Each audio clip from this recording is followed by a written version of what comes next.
Coaching के notes या market में जो भी नोट्स है बहुत बड़े हैं। तो जैसे आयुष हो गया, हेल्थ स्कीम्स हो गई, हो सके तो इनके ना खुद के नोट्स बनाए, आप लोग खुद प्रिपेयर करें, है ना।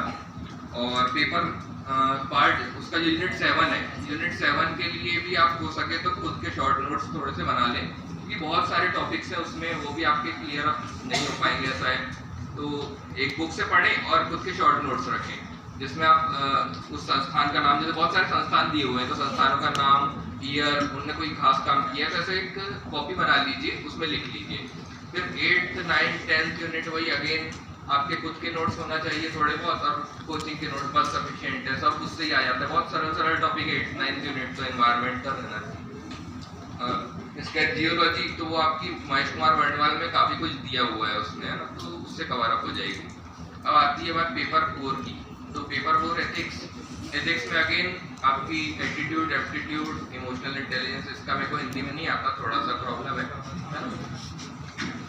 इतना भी हिंदी मतलब अच्छी नहीं है, थोड़ी बहुत वीक भी है। तो इसको आप ना कोचिंग के नोट्स के अलावा थोड़ा सा यूट्यूब पे फोकस करें, थोड़ा कई ट्यूटर्स हैं यूपीएससी के जिन लोग अच्छा पढ़ाते हैं। जैसे इस बार एक क्वेश्चन आया था मेंस में शंकराचार्य की फिलोसॉफी से विवर्तवाद समथिंग था, तो मैंने तो कभी जीवन में नहीं पढ़ा है क्वेश्चन, और शायद ही किसी ने पढ़ा होगा, बहुत कम कोई यूपीएससी का ऑप्शनल होगा किसी का एथिक्स तो शायद पढ़े होंगे उनने। जैसे मेरे भैया उनने पढ़े थे, बता रहे थे, पता नहीं कहाँ पढ़े वो डीसी बन गए हैं वो, तो अच्छी बात है।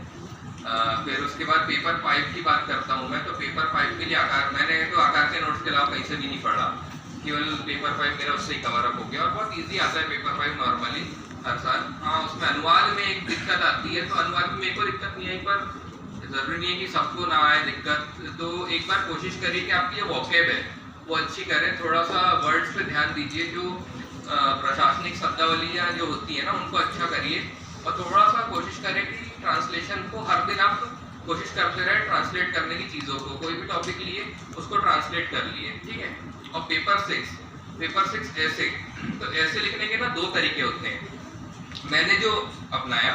एक तो आप किसी करंट के टॉपिक से उसकी प्रस्तावना तैयार कर सकते हैं, ठीक है। सबसे पहले तो जब आप ऐसे लिखने आते हैं तो उसकी एक रूपरेखा तैयार करिए, उसके बाद ही ऐसे लिखिए एग्जाम में।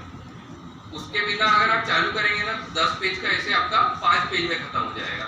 तो सबसे पहले रूपरेखा तैयार करिए, उसके बाद आप चालू करिए करंट से। मान लीजिए एक टॉपिक है प्रदूषण, ठीक है, तो प्रदूषण के टॉपिक को जब आप चालू करेंगे तो आप कोई भी करंट में घटना हुई हो कहीं पे सॉइल पॉल्यूशन से रिलेटेड या फिर न्यूक्लियर पॉल्यूशन से रिलेटेड, जैसे मान लीजिए कि फुकुशिमा दाइची में 2013 में एक घटना घटित हुई थी, अभी मैं पुरानी बात कर रहा हूँ थोड़ी सी, तो वो घटना घटित हुई थी, उससे रिलेट कर दीजिए कि वहाँ घटना हुई थी जिसके कारण वहाँ का पानी फैला हो गया, तो क्यों हुआ, फिर उसके बाद उसका बता दिए प्रदूषण का, फिर कारण बता दिए, निवारण बता दिए, सरकार योजनाएं चला रही है प्रदूषण को कम करने के लिए वो बता दीजिए, कोई संस्थान काम कर रहा है उसको लिख दीजिए कि ये संस्थान काम कर रहा है, फिर आखिरी में उपसार लिख दीजिए। उपसार थोड़ा सा पॉजिटिव वे में खत्म होना चाहिए, नेगेटिव वे में नहीं तो इम्पैक्ट गलत जाता है। इसके बाद दूसरा तरीका होता है जो मैंने एक अपनाया था, किसी चीज़ को लेंथी अगर बनाना है तो कहानी के फॉर्म में आप प्रस्तावना को स्टार्ट करिए। मैं जैसे लिखता था कि रामू एक गांव का निवासी था रामपुर का, वहां पे उसने देखा वो सड़क से जा रहा था कि एक गाय मरी हुई पड़ी थी, तो जब उसने जानने का प्रयास किया तो गाय के किसान ने बताया कि उसने जहरीला पानी पी ली जो कि पास की एक फैक्ट्री से आता है, तो उसको मालूम चला कि उससे वहाँ का जल प्रदूषित हो गया है। तो रामू ने फिर उस पर गहन विचार किया, पता करने की कोशिश किया, तो उसे मालूम चला कि ये तो केमिकल पॉल्यूशन है, मतलब वाटर पॉल्यूशन है।